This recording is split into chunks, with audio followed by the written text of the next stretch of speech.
এটা আসলে কমপ্লিটলি প্রথম একটা জনরার মুভি, যেটা আসলে অ্যাকশন ফিল্ম না, ভালোবাসার মুভিও না। আসলে একটা একটা সিঙ্গারের কাহিনী, যে সিঙ্গার তার লাইফের আপস অ্যান্ড ডাউন, এটার মধ্যে গান আছে, অনেক কিছু আছে, এবং কমপ্লিটলি রুশো একটা নতুন জিনিস ট্রাই করেছে।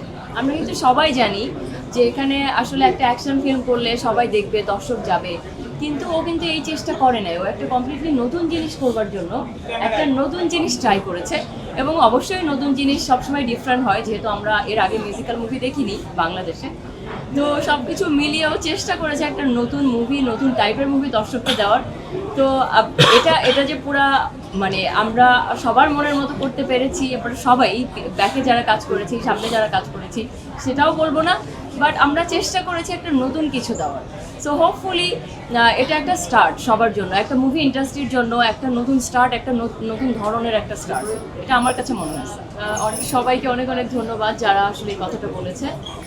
বাট আমি যেটা বলবো, এটা আমার ফার্স্ট মুভি, আবারও বললাম, এবং আমার ফার্স্ট ডিরেক্টর যে বাংলাদেশে আমাকে ফার্স্ট কাজ করার অপরচুনিটি দিয়েছে, এবং অবশ্যই আমাদের মেগাস্টার সাকিব খান, তার সাথে অবশ্যই আমরা সবাই মুভি করতে চাই, স্পেশালি যারা নায়িকা হতে চায়।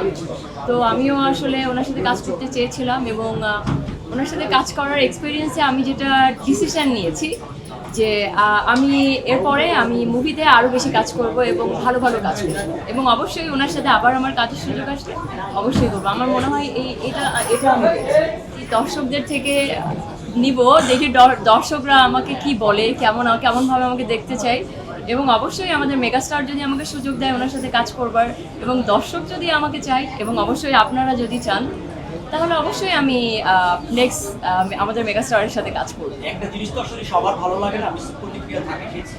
এটা কেমন লাগছে নিজের সিনেমা? অনেকে ফ্যামিলি অবশ্যই আসলে খারাপও লাগছে, ভালোও লাগছে। এখানে আসলে দুই ধরনের জিনিস আছে।